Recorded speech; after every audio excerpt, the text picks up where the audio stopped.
Salut à tous, nous voilà pour un 6ème tuto je crois. Donc celui-ci sur les codes.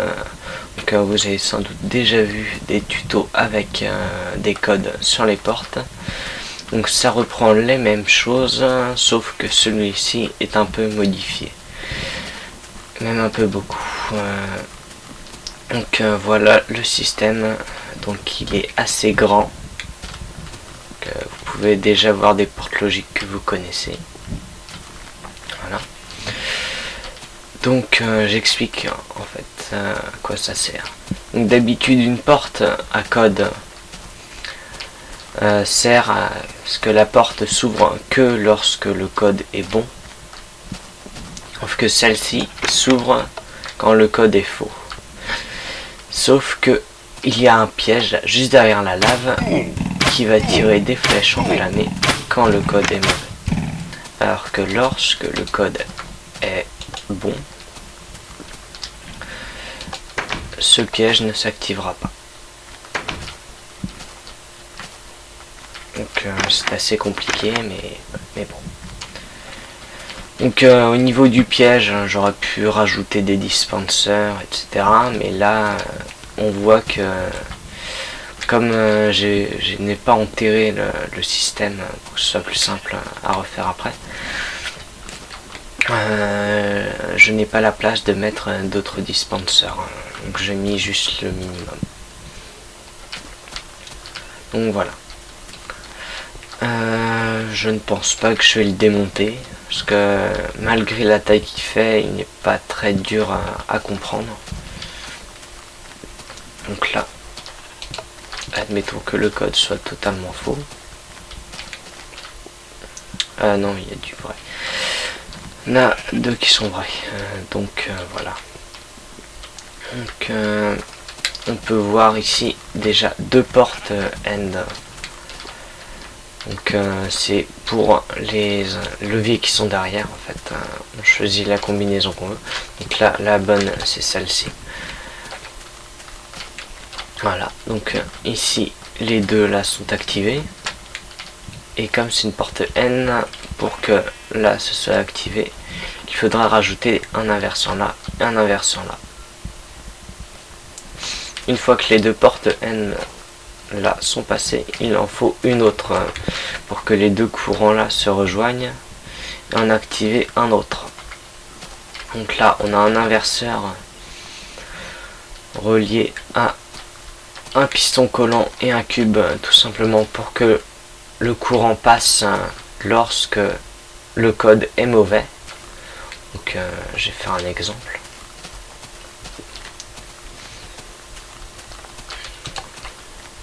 Là, le code est mauvais. Le cube est tiré pour laisser passer le courant ici. Donc voilà. Donc un inverseur là pour l'ouverture et la fermeture du piston. Ensuite, donc là comme le code est mauvais, on a encore une porte end ici. Donc là le code est mauvais, donc la torche là est éteinte. Donc celle-ci est éteinte aussi. Et celle-là c'est pour le bouton de la porte, la torche là.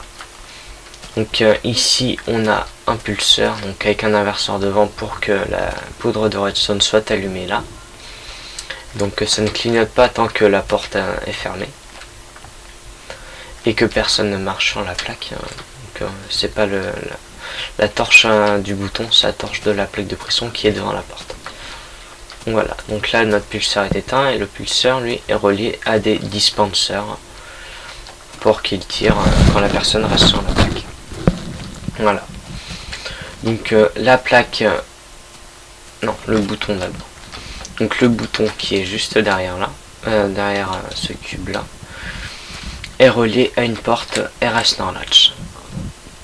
Donc ce qui fait que dès qu'on appuie sur le bouton, que le code soit bon ou mauvais, la porte RS NOR latch s'active, du côté là, relié à un inverseur qui est relié à un autre inverseur qui est sous la porte.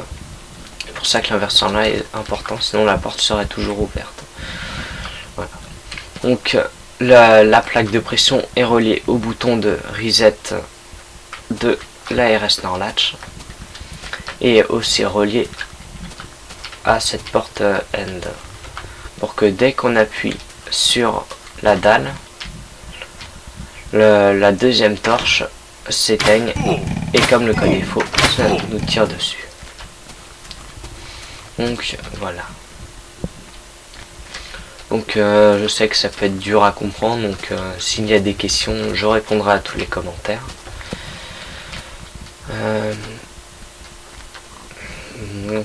Voilà. Sinon, je n'ai pas voulu faire une porte, une porte à code avec des boutons, parce qu'il faudra rajouter une porte RS NOR latch derrière chaque. Et là, déjà, on voit que ça prend beaucoup de place. Donc, imaginez avec une porte RS NOR latch à chaque fois. Donc, voilà. Donc, ce sera tout pour ce tuto. Au revoir et bon jeu.